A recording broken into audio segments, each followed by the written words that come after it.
કોઈ પણ કાર્ય આપણા જ્યારે અધૂરા રહેતા હોય ત્યારે કોને યાદ કરીએ? સામાન્ય રીતે એમ કહેવાય છે કે મનુષ્યની શક્તિનું જ્યાં પૂર્ણ વિરામ થાય ત્યાંથી પરમાત્માની શક્તિની શરૂઆત થાય છે. એટલે માણસ પોતે જ્યાં સુધી પુરુષાર્થ કરી અને પ્રારબ્ધના દ્વારા જે ફળ ભોગવવાના હોય છે એ ફળને ભોગવતા ભોગવતા કદાચ થાકી જાય છે અને એવા સમયે એ જેને પૂર્ણ ફળ મળવું જોઈએ નથી મળતું અને પછી જે યાદ કરે છે એ યાદ પરમાત્માને કરતો હોય છે. કોઈ પણ નામ લઈ લો, હરિતારા નામ છે હજાર, કયા નામે લખવી કંકોત્રી, રોજ રોજ બદલે મુકામ, કયા નામે લખવી કંકોત્રી. પણ છતાંય અમુક દરેક દેવતાઓને તમે જોજો પૂજા કરીએ ને એટલે ધૂપ દીપ સુધી સરખું આવે, પણ નિવેદની વાત જ્યારે આવે, નિવેદ ધરાવવું એટલે એને ભોજન અર્પણ કરવું, એને પ્રસાદ ધરાવો. અને પ્રસાદની અંદર એમ કહેવાય છે કે અલગ અલગ વસ્તુઓ આપણે ધરાવતા હોઈએ છીએ. તો ભગવાન ગણપતિની વાત કરીએ તો મોદક પ્રિય મુદ મંગલ દાતા વિદ્યા વારીસુ બુદ્ધિ પ્રદાતા. તો એટલે કહીએ લંબોદર નમસ્તુભ્યમ સતતમ મોદક પ્રિયમ નિર્વિઘ્નમ કુરુ મે દેવ સર્વ કાર્યેષુ સર્વદા. જીવનમાં વિઘ્નો જ્યારે આવતા હોય ત્યારે ભગવાન અને મોદકની આહુતિ દ્વારા કરેલો યજ્ઞ એ સફળતાપૂર્વક જ્યારે કરવામાં આવે ત્યારે સારા પરિણામ પ્રદાન કરે છે.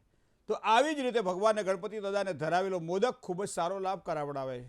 તો જીવનની અંદર જ્યારે સંકટ આવતા હોય, જીવનની અંદર જ્યારે સમસ્યાઓ આવતી હોય, જીવનની અંદર જ્યારે વિવાદ ઊભા થતા હોય, પરિણામ મળતું ના હોય, મન ખિન્ન હોય અને એવા સમયે એક ચૂરમાનો લાડુ ભગવાન ગણપતિને પ્રસાદ તરીકે ધરાવવામાં આવે અને પ્રસાદ પોતે ગ્રહણ કરવામાં આવે અને પ્રાર્થના કરવામાં આવે કે નિર્વિઘ્નમ મમ સંસારે નિર્વિઘ્નમ વાણિજ્યમ સદા નિર્વિઘ્નમ ધનપુત્રાદિ ગણેશસ્ય પ્રસાદત. તો ભગવાન ગણપતિના પ્રસાદથી બધી જ વસ્તુઓમાં સારામાં સારી આપણને સફળતાની પ્રાપ્તિ થાય. તો પહેલાં તો ભોજનની અંદર પણ તમે જોજો લાડુનું મહત્ત્વ છે. આમ કહેવાય સગપણમાં સાઢું અને જમણમાં લાડુ, આ બે જો ના હોય તો સંસાર ફીકો લાગે, બરાબર ને? તો આ બધી વસ્તુઓ આપણે કેમ ખબર પડે? આમ ઘણી વખત કહે કે ગળપણમાં ગોળ અને વડપણમાં હાહુ, બહુ નાની મોટી બધી આવી કહેવતો આપણને જોવા મળે. તો ગોળની સાથે ઘીને ઉમેરીએ અને ઘઉંને ઉમેરીએ તો આ ત્રણ વસ્તુ જ્યારે ભેગી કરીએ ત્યારે મોદક બને છે. મોદકનો અર્થ થાય છે લાડુ. તો અહીંયા ભગવાન ગણપતિને ભોજનમાં પ્રસાદમાં લાડુ ધરાવીએ છીએ.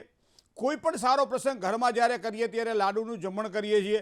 કોઈ પણ સારા પ્રસંગની અંદર જ્યારે કેવું વેવાઈને ખાવા બોલાવ્યા હોય, જમવા બોલાવ્યા હોય, અથવા તો જોકે વર્તમાન સમયે થોડોક ફેરફાર એમાં દેખાય છે. કારણ કે ઘણી વખત તો ઘરમાં લાડવા બનાવતા કોને આવડે છે એ પાછો પ્રશ્ન તો ઊભો થાય જ. બધાને કે લાડવા બનાવતા આવડે નહીં, ચૂરમાં ભાગીને ભરભર ભૂકો થઈ જાય, ખબર એ ના પડે અને પછી થાય લાપસી કે થૂલું, ખબર પડે નહીં અને પછી ખાવું પડે એ વસ્તુ બે નંબરની. પણ જ્યારે 84 થતી હોય, બ્રાહ્મણો જ્યારે ભોજન કરતા હોય અને એવા સમયે જ્યારે લાડુનું જમણ જ્યારે થતું હોય ત્યારે લાડવા તમે જોજો 100 ગ્રામનો એક લાડુ પછી હરીફાઈ થતી હોય કે કોણ વધારે ખાશે. તો એનું કારણ છે કે અહીંયા ખાલી લાડુઓ ખાવાની વસ્તુ નથી. એ લાડુનો બીજો અર્થ થાય છે મોદક. મોદકનો અર્થ થાય છે આનંદ. જીવનમાં જે વસ્તુનું ભોજન કરીએ છીએ એમાં અધિક આનંદની પ્રાપ્તિ થાય અને એ જ આપણા માટે લાડુ છે. તો એ ભોજનની અંદર ભગવાન ગણપતિને પ્રસાદમાં પ્રસન્નતા અર્પણ કરવાની છે. મતલબ મારો ચહેરો કાયમ પ્રસન્ન રહે, તારા ચહેરા જેવો જ મારો ચહેરો રહે, આવા મને આશીર્વાદ પ્રદાન કરજે. અને આ જ ભગવાનને પ્રસાદ ધરાવવાની ક્રિયા, એનું નામ છે લાડુ. તો એટલા માટે ભગવાન ગણપતિને આપણે લાડુ ધરાવીએ છીએ. હવે તમે જોજો પછી માતાજીની વાત આવે ને તો વાસ્તુસ્થિતિ આની જ આવે. એમાં ગોળ જ આવે, એમાં ઘઉં આવે, એમાં ઘી જ આવે. પણ શું કહીએ?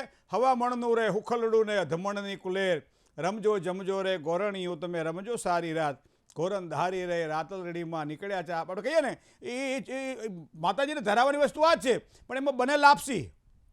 એકમાં લાડુ બને તો એકમાં લાપસી બને. તો માતાજીને આપણે લાપસી ધરાવીએ. કોઈ સારો પ્રસંગ હોય ત્યારે આપણે કુલેર ધરાવતા હોઈએ છીએ, જેમાં ગોળનો ઉપયોગ થાય છે, જેમાં બાજરીના લોટનો ઉપયોગ થાય છે મિત્રો, જેમાં ઘીનો ઉપયોગ થાય છે. પણ ઘીની વપરાશ એમાં થોડી ઓછી જોવાય છે. લાપસીની અંદર એમ કહેવાય છે કે ઉપર તમે જેટલું ઘી નાખવું એટલું નાખી શકાય. લાડવાનું ઘી મર્યાદિત છે.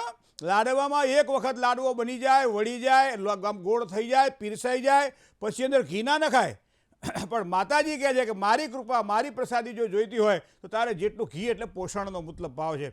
હું તને પોષણ કરું છું, તું જગતનું પોષણ કર. અને આનું નામ જ છે લાપસી. અને એટલા માટે જ કોઈ પણ સારો પ્રસંગ હોય ત્યારે શું કહીએ? ભાઈ લાપસીનું આંધણ કરો. શું શબ્દ પ્રયોગ છે? લાપસીનું આંધણ કરો. મતલબ લાપસી બનાવવા છે ઘરની અંદર. ચૈત્ર મહિનાની અંદર આપણે શુક્લ પક્ષની પૂર્ણિમા એટલે હોળી, જે ફાગણ મહિનાની જે હોળી છે એ હોળીમાં મોટા ભાગે આપણને લાપસી ખાવા બધા મોટા ભાગે ઘરે લાપસી બનાવી જમે. કોઈ બેસતું વરસ હોય, કોઈ સારો દિવસ હોય ત્યારે લાપસી બનાવીને ઘરની અંદર. અને કદાચ જો સાસુ વહુનું જો સાંભળતી હોય તો હંમેશા સાસુએ વહુને આ લાપસી બનાવતા તો શીખવાડવું જ જોઈએ. જો લાપસી બનાવતા વહુને આવડે તો હાહુનું હાહુ પણ સાચું, બાકી તો કૃષ્ણ કનૈયા લાલ કી જય. ઘણી વખત વહુ એ વધારે ડાઈ હોય કે વહુ તને લાપસી બનાવતા આવડે તો કે હા આવડે ને, પછી હાહુ બધું થોડું થોડું શીખવાડતી જાય તો કે એ તો મને આવડે જ છે. અરે હાહુમાં એ તો હું મારા ઘરે શીખી જ છે. અરે હાહુમાં એ તો મારી મમ્મીએ મને હોશિયાર બનાવી દીધી છે. હાહુને લાગે કે આ શીખવાડું છું હું કરે છે એ, અને છતાં નામ મારું લેતી નથી. પછી એમ કે વહુ પછી એ ઉકળી જાય બરાબર થઈ જાય પછી પાણી નાખવાનું કે હા એ તો મને ફાવે જ છે. ખાવા બેહે ત્યાં બહુ સરસ વાર્તાઓ છે કે ખાવા બેહે ત્યારે ધણીને કે ઘરવાળાને કે પોતાના સસરાને ખબર પડે કે આ લાપસી કોને બનાવી, કે વહુએ બનાવી છે. આ લાપસીની વાત નથી મિત્રો. લાપસીનો અર્થ એ થાય કે જે શરીરની અંદર પોષણ આપે છે, અને માતાજીનો પ્રસાદ છે ને શરીરની અંદર પોષણ આપે છે. અને એટલા માટે શર્કરા ખંડ ખાદ્યાની દધી ક્ષીર ઘૃતાની જે લાપસીની અંદર બુરું ખાંડ નાખવામાં આવે છે. લાપસીની અંદર તમે જોજો ગોળ હોય પણ સાથે બુરું ખાંડ પણ નાખવામાં આવે. તો એની મતલબ કઈ શર્કરા ખંડ ખાદ્યાની દધી ક્ષીર ઘૃતાની ચ આહાર ભક્ષ્ય ભોજ્યમ ચ નૈવેદ્યમ પ્રતિગૃહ્યતા. અને એટલા માટે તમે જ્યારે પણ ભોજન કરવા બેસો ત્યારે પહેલાં ભૂદેવ કે બ્રાહ્મણ કે કોઈ પણ જમતો હોય, વડીલ વર્ગ જમતો હોય ત્યારે શું કહે છે, અપોષણ આપો.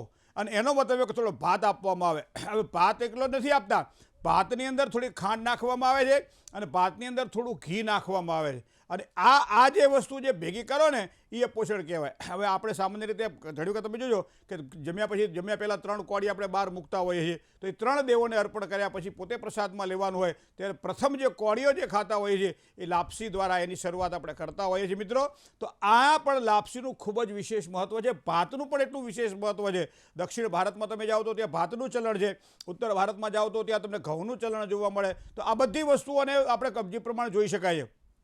પણ બીજું તમને કહું કે જન્મકુંડળીમાં જ્યારે આત્મવિશ્વાસ પ્રબળ ન હોય ત્યારે જન્મકુંડળીમાં સમજી લેવું સૂર્ય ક્યાંક નબળો બનેલો છે.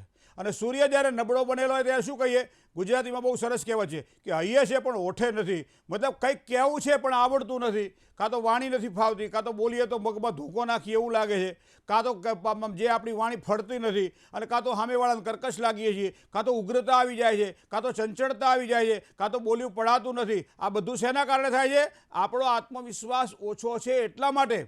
આપણો આત્મવિશ્વાસ એક વખત હોય તો એક જ લીટીમાં કરેલી વાત આખો ગ્રંથ બની જતો હોય છે. બરાબર છે? તો મંત્રને ગ્રંથ બનતા વાર નથી લાગતી, પણ એ ન તો આખો ગ્રંથ નકામો પડે જો મંત્ર ના હોય તો. એ જ પ્રમાણે અહીંયા સૂર્ય એ કુંડળીની અંદર જ્યારે નિર્બળ બનતો હોય ત્યારે શાસ્ત્ર એમ કહે છે કે એમાં પણ આ 3 વસ્તુનું તમે દાન કરી દો. એક ઘઉંનું દાન કરો, એક ગોળનું દાન કરો અને ઘીનું દાન કરો. તો આ 3 પ્રકારનું દાન કરો તો એમ કહે છે કે સૂર્ય મજબૂત બને. દરેક ગ્રહોનું અલગ અલગ પ્રકારનું ધાન્ય છે, એમાં સૂર્યના ધાન્ય તરીકે પણ આપણે ઘઉંનો મહત્ત્વ આપીએ છીએ. મતલબ ઘણી બધી વાતો એવી છે કે આ વસ્તુ જો આપણને એક વખત સમજણ પડી જાય તો વધારે સારી સફળતા મળે. આજે જ્યારે મંગળવાર છે ત્યારે ભગવાન ગણપતિને યાદ કરવાના હોય. કોઈપણ કાર્ય જ્યારે સરળતાથી સફળ ન થતું હોય, પારિવારિક ક્લેશ રહેતા હોય, દીકરા દીકરીના વ્યવસાયની ઉંમર થઈ ગઈ હોય અને છતાં લગ્ન ન થતા હોય, ત્યારે કોઈ પણ એક પીપળાના પાન ઉપર 7 ચાંદલા કરવામાં આવે. એ 7 ચાંદલા ઉપર ચોખા ચોળવામાં આવે અને ત્યારબાદ બાજુમાં ઘઉંનું નિવેદ મૂકવામાં આવે અને ઓમ ગંગ ગણપતયે નમઃ આ મંત્રનો જાપ કરવામાં આવે. અને પછી પાણીને જે આપણું જે પાન છે એને પાણીમાં પ્રવાહિત કરી દેવામાં આવે અને મનનો સંકલ્પ કરવામાં આવે. તો હંમેશા કાર્ય સંકલ્પથી સિદ્ધ થાય છે, શ્રદ્ધા તમારી હોય તો. વેપારી વર્ગને ઘણી બધી વસ્તુઓ લાવેલા છીએ છતાં વેચાતી નથી, પરિણામ એને મળતું નથી, ધંધામાં બરકત રહેતી નથી, પૈસા હલવાઈ ગયા છે પાછા આવતા નથી, દેવું વધી ગયું છે, જે લોકો લઈ ગયા છે પાછા દેતા નથી. આવા સમયે તમારી પાસે કોઈ પણ એક ચલણી નાણું રૂપિયો હોય, એ રૂપિયા પર ખાલી એક ચાંદલો તમે મધ્યના ભાગમાં કરી દો અને ઓમ ગંગ ગણપતયે નમઃ આ મંત્રનો જાપ કરી તમે એને ગજવામાં રાખી દો ખાલી. અને જ્યારે પણ પ્રસન્નતા મળે ત્યારે ઓમ ગંગ ગણપતયે નમઃ મંત્રની એક માળા કરો, સારી સફળતાની પ્રાપ્તિ થશે. નાની વાતો છે પણ આમાં એક વસ્તુ ધ્યાનમાં રાખજો, રૂપિયો સફળતા તમને નહીં આપે, પાણીમાં પ્રવાહિત કરેલું એ પાન તમને સફળતા નહીં આપે. તમારું સફળતા આપશે તમારો સંકલ્પ, અને સંકલ્પ એનું કાર્ય સિદ્ધ્યથી. સંકલ્પ જો સારો હોય તો કામ સિદ્ધ થાય. ગઈકાલે હજી સોમવાર ગયો, અત્યારે ચાલી રહ્યો છે શ્રાવણ મહિનો.